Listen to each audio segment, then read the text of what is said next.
আপনাদের কুকি কয় না দেন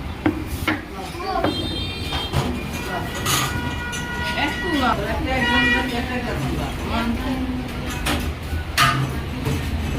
এখন